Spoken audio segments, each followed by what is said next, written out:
the main planet of the Empire, known as Motherworld, was ruled by thousands of kings until all its resources were exhausted.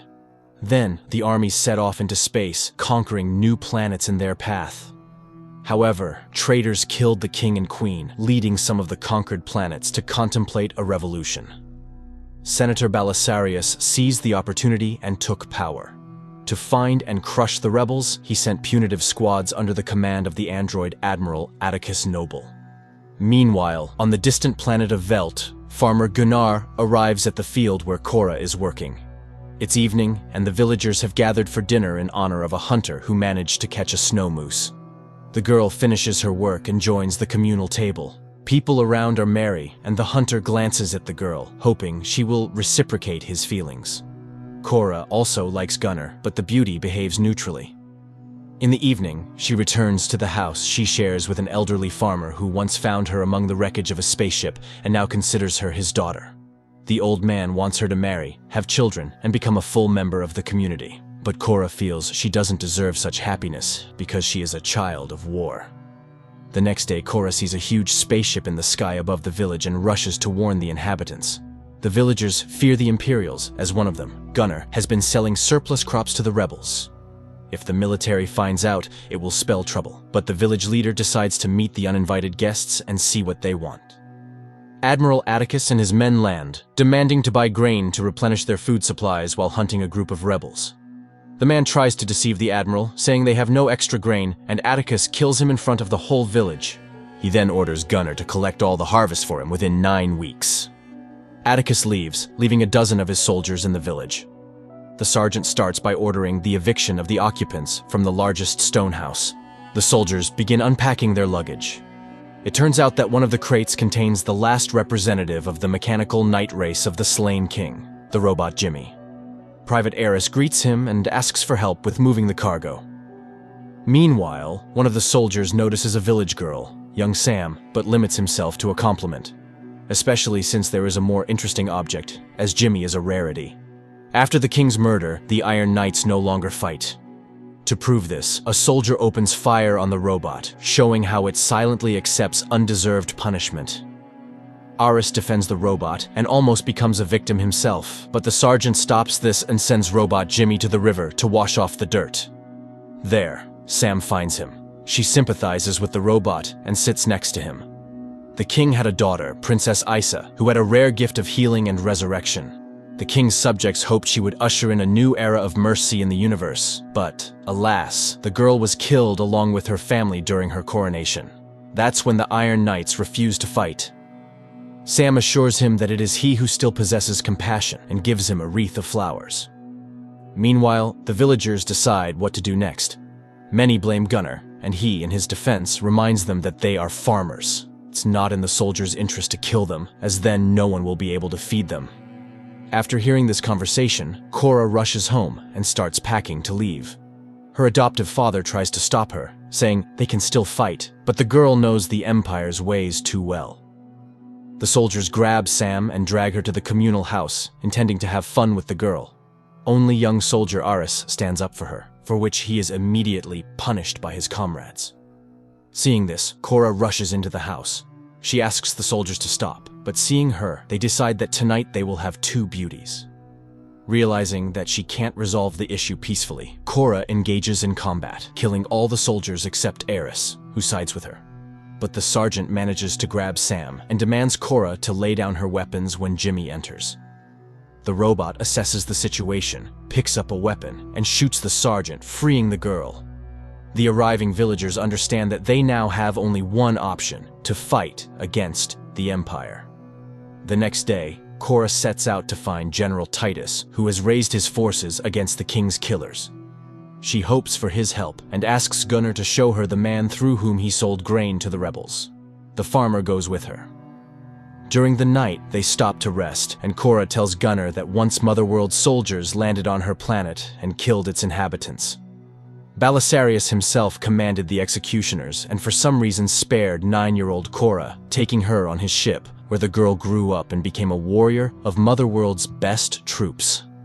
The senator considered her his daughter and was proud of her military successes. Therefore, she knows exactly what awaits the inhabitants of the planet Velt if they do not resist. Soon, the pair reaches a port city. They decide to rest in a bar, but one of the visitors notices Gunnar and offers to buy him from Cora. The woman refuses, which displeases the brute. He pulls out a knife but is forced to retreat after Cora explains her refusal using force. After that, the woman asks those present for information about General Titus.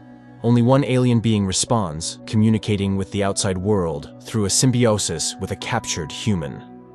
The alien tells that General Titus now earns his living fighting in the gladiatorial arena of Pollux, but the alien advises Cora to be cautious, as Titus is being hunted and is therefore quite aggressive.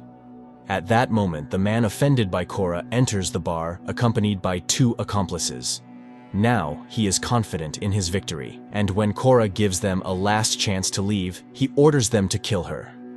A shootout begins, during which Cora notices an outsider, a man who watches the fight with interest. And when she is in danger, he kills her enemy. Afterwards, Kai offers his ship at her service, as he too is heading to Pollux. Cora announces her goal, to find soldiers to fight the Empire, but he is not deterred by this.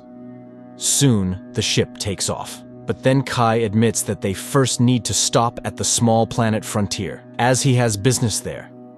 He finds out that Gunnar has never left the planet before and shows him the wonders of space piloting. Admiral Atticus charges his body with the energy of Mother World and learns that a rebel agent has been captured, holding information about the resistance forces. Meanwhile, Kai's ship lands on Frontier.